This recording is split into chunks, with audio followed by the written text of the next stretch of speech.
Olá pessoal, tudo bem? Bom, estou gravando aqui alguns vídeos para vocês para a gente poder trabalhar a ideia da teoria dos conjuntos quando a gente utiliza o diagrama de Venn. Isso daqui a gente vem fazendo, eu venho falando a respeito disso, porque quando a gente trabalha com conjuntos, com situações, problemas que envolvem teoria dos conjuntos, ou seja, conjuntos de situações, o jeito mais fácil, mais simples da gente associar esses conjuntos e conseguir determinar tudo o que pode acontecer entre eles é utilizando o diagrama de Venn. Então, eu vou dar dois exemplos para vocês, um onde a gente utiliza somente um conjunto um problema com dois conjuntos e outro onde a gente utiliza um problema com três conjuntos, para a gente entender a diferença entre um e outro. Vocês vão perceber que é bem simples, da forma como a gente faz, dá para a gente perceber e responder toda e qualquer situação dentro da ideia da teoria dos conjuntos, e daí eu vou mostrar passo a passo para vocês, interpretando o exercício, tudo aquilo que a gente pode fazer. Então, pensando numa situação problema, ó, coloquei aqui que eu tenho num colégio com 200 alunos, então isso daqui é o total de alunos que a gente tem no colégio, certo? Ele colocou algumas informações. 80 gostam do sorvete de chocolate, 70 gostam do sorvete de creme. E ele falou que 20 gostam dos dois sabores.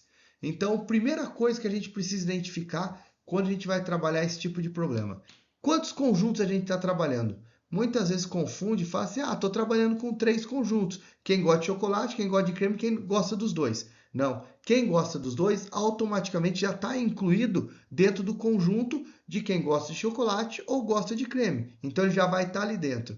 Então, nesse caso específico, eu vou estar trabalhando com quantos conjuntos? Eu vou estar trabalhando com dois conjuntos. Essa é a ideia. Vou trabalhar com aqueles alunos que gostam do chocolate e vou trabalhar com aqueles alunos que gostam do sorvete de creme. Quem gosta dos dois vai estar ali na intersecção. E daí eu aproveito para a gente comentar a respeito disso. Quando que existe a intersecção entre dois conjuntos? Vai existir a intersecção entre dois conjuntos quando a gente associa, quando a gente trabalha o quê?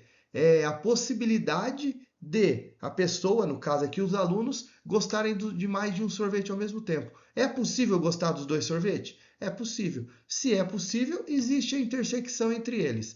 E daí a gente vai representar isso daqui. E a pergunta é: quantos não gostam de nenhum dos dois sabores?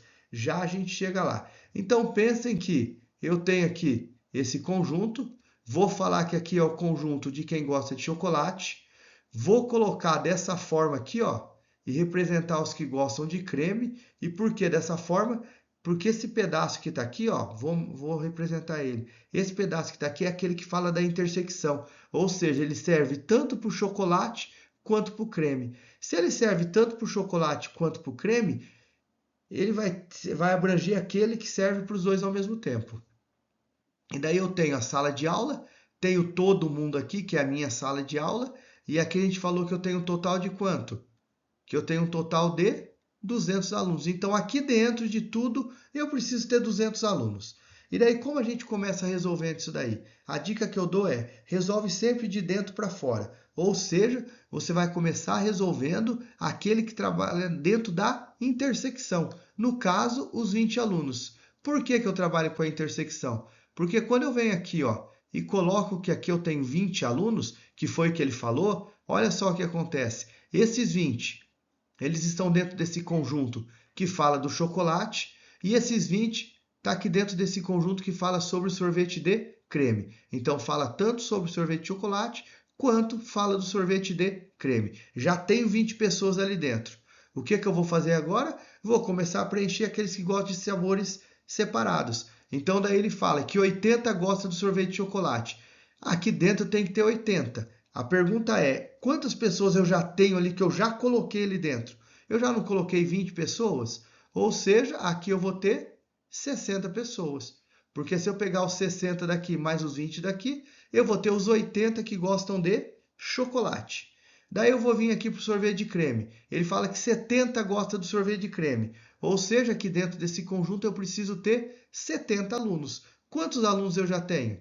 Já tenho 20. Então aqui eu vou vir e vou colocar 50 alunos. Então percebam que as informações que o problema deu, todos os valores eu já preenchi. Vamos analisar isso daqui primeiro antes de fazer o cálculo. Eu tenho 200 alunos, está aqui, que é o total que está aqui tudo, certo? De onde? 80 gostam de chocolate. Se eu vier aqui, ó, aqui onde eu estou circulando, eu tenho 80 alunos, 60 mais o 20. 70 gosta de creme. Se eu vier aqui, eu tenho 70 alunos, ó, que é os 20 daqui, os 50 daqui.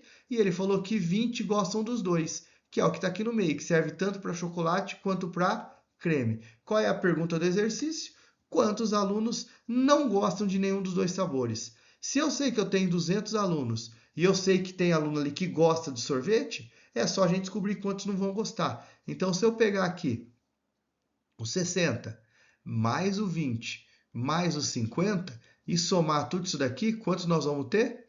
5, 6, 7, eu vou ter 130 alunos. O que significa que 130 alunos gostam ou de um sorvete ou do outro, ou gostam dos dois. Ou seja, gosta de sorvete. Daí, como eu tenho 200 alunos, o que eu vou fazer? Eu vou pegar os 200 alunos, que é o total, e vou subtrair os que gostam de sorvete. Se eu pegar o total e subtrair dos que gostam de sorvete, quanto sobra para a gente? 70. Esse 70 vem aqui fora, ó, porque eu não posso colocar ele nem no chocolate nem no creme, mas eu coloco ele dentro da escola, dentro do colégio. Então, respondendo ele, e depois eu vou fazer algumas observações, quantos não gostam de nenhum dos dois sabores? Está aqui, ó, 70 alunos. 70 não gostam de nenhum dos dois. Agora vamos analisar algumas situações aqui, certo? Se eu somar todo mundo, eu tenho 200, beleza? E se eu faço a seguinte pergunta: quantos alunos gostam só do sorvete de chocolate? Só do sorvete de chocolate. Eu vou ter 60. Quantos alunos gostam só do sorvete de creme? Eu vou ter 50. Quantos alunos não gostam do sorvete de chocolate? Dos que não gostam de sorvete de chocolate, é os 50 aqui e os 70 aqui, ou seja, 120. Então percebam que eu consigo fazer um monte de pergunta em relacionado ao nosso diagrama.